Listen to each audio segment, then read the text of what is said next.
विनय जी बताइए ना, मूलतः आप लोगों की प्रॉब्लम क्या है, या मूलतः आपको क्या लग रहा है कि सरकार ऐसा क्या करने जा रही है कि अब सारे के सारे मिलकर एक पिच पर कह रहे हैं कि सरकार मुसलमान विरोधी है, इसलिए वक्फ संशोधन बिल लेकर आ रही है? देखिए प्राची जी, मैं एक चीज बता दूं, क्योंकि ये जो बिल आ रहा है इसमें भारतीय जनता पार्टी की मंशा कतई ठीक नहीं है, क्योंकि ये जो बिल लाने का जो इनकी नीयत है, ये इसके पीछे कारण क्या है इसको समझना बहुत जरूरी है। पहली बात तो ये बिल मैं बता दूं, किसी भी के धार्मिक मामले में यह हस्तक्षेप है, सीधा सीधा हस्तक्षेप है। अगर ये कहते हैं कि इतने हेक्टेयर जो वक्फ बोर्ड की जो जमीनें हैं, हम कहते हैं सरकार ने भी बहुत सारी जमीनें कब्जा की हैं। अगर आपका इतना दिल साफ है तो क्यों नहीं उनको, क्यों नहीं वो जो वक्फ बोर्ड को दे दिया जाता है, उसकी जो आमदनी है वह जो है उनको दे दिया जाता है, उससे जो गरीब लोगों की सेवा है वो कर सके। पहली चीज। दूसरी चीज सुन लीजिए, इनकी जो नीयत है, जो कह रहे हैं, जो ये कहना चाहते हैं कि हम इस बोर्ड में जो है महिलाओं को और समाज के लोगों को लाने का प्रयास करेंगे और इसको अच्छा बनाएंगे, तो क्यों नहीं राम जन्मभूमि जो न्यास समिति है उसमें किसी दलित और किसी और जो है धर्म के लोगों को ला करके रख दिया? क्यों नहीं काशी विश्वनाथ की जो है जो समिति है उसमें किसी और धर्म को ले करके रख दिया? ऐसा क्यों नहीं किया? इनकी नीयत खराब है। अच्छा, इनकी नीयत खराब है। ये केवल हिंदू गैर धर्म के अगर लोग शामिल हो जाएंगे वक्फ संशोधन बिल के तहत, तो ये आपके हिसाब से गैर संवैधानिक? प्राची जी, ये संविधान में कहाँ लिखा है सर? मैं आपको एक चीज और बता दूं। नहीं, लिखा नहीं है। संविधान में लिखा नहीं है। तो मैं कहता हूं, अगर आप कोई नजीर पेश करना चाहते हैं, अगर आप दिखाना चाहते हैं कि हम एक अच्छा चीज लेकर के आते हैं, तो पहले क्यों नहीं अपने से शुरुआत करते हैं आप? क्यों नहीं आपने शुरुआत किया? अभी केरला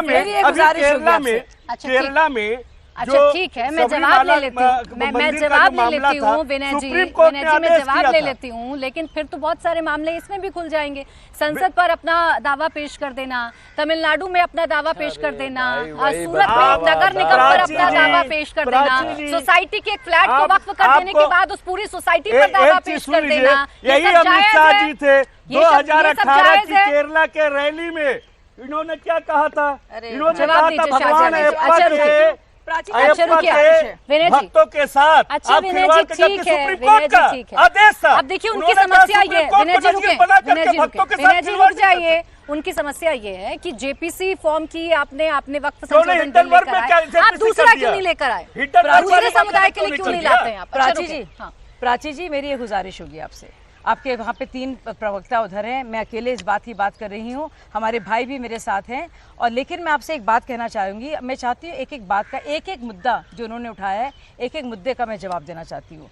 किसकी नीयत क्या है, किसकी मंशा क्या है, आप बताइए। बोलिए। अच्छा आप बोल लीजिए। झूठ बोलकर अब मैं बोल लेती हूँ, बिल्कुल बोलती हूँ, क्योंकि आप हमारे में बार्जिन कर रही थी। मैं बोलना चाहूँगी संविधान की बात करें थे, संविधान में ये भी कहने के बाद रुक गई थी संविधान। जी इसलिए मैंने माफी भी मांगी थी, बहुत देर बोल चुकी थी। यकीन नहीं है आपको यकीन नहीं कि आप अपनी बात रख पाएंगे बिना उनका मौका लिए? बोलने दीजिए, बोलिए। तो एक एक करके सबसे पहले संविधान की बात कर रहे थे भाई साहब। आने वाला खेल नहीं चल रहा है, डिबेट है, जो चेतावनी दी जा रही है वो यहाँ नहीं दी जाएगी। बोले यहाँ चेतावनी गाली किसी ने नहीं दी जाएगी, झूठ बोला।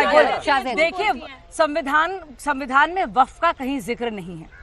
1954 में इसको लाया गया, इसके पावर्स बढ़ाए गए 95 में ये तय हुआ, नरसिम्हा सरकार ने तय किया कि जो ट्राइब्यूनल होगा, जो वक्फ का ट्राइब्यूनल होगा, उसका जो भी फैसला होगा उसके खिलाफ कोई भी प्रोटेस्ट नहीं कर सकता है, किसी भी हाई कोर्ट या सुप्रीम कोर्ट या सेशंस कोर्ट में नहीं जा सकता है। यानी कि ये जो है सबसे बढ़कर है, संविधान से भी बढ़कर है। अब ऐसा क्यों है? किसी और के साथ ऐसा हुआ है? कभी नहीं हुआ है। किसी भी ट्रस्ट के साथ ऐसा हुआ है, हिंदुओं या सिखों या पारसियों के साथ? इसके अलावा जो वक्फ बोर्ड के जो कमेटी मेंबर्स हैं वो टेक्निकल भी हैं, फाइनेंशियल भी हैं, उनको इमामत तो करनी नहीं है, नमाजें तो पढ़ानी नहीं है, तो अगर हिंदू भी हो जाएंगे उसमें क्या हर्ज है? क्योंकि वो वक्फ बोर्ड की कमेटी के मेंबर्स होंगे, उनका काम टेक्निकल भी होगा और फाइनेंशियल भी होगा। इसके अलावा एक आप ही के बात का जवाब दे रही हूँ। डरिए नहीं, डरो मत, हाँ डरिए मत। अच्छा दूसरी बात शाजिया जी, जो पूरा एक और बात है, मुसलमान विरोधी है। आप बताइए नहीं मुझे बात तो आप समझाइएगा। तो आपके नेताओं से है ना, कह रहे हैं ना बैसाखी वाली सरकार है, उन बैसाखियों को सियासी बात है। देखिए ये सियासी बात है, ये मजहब की बात नहीं है, ये सियासत कर रहे हैं, सब जाहिर हो गया है।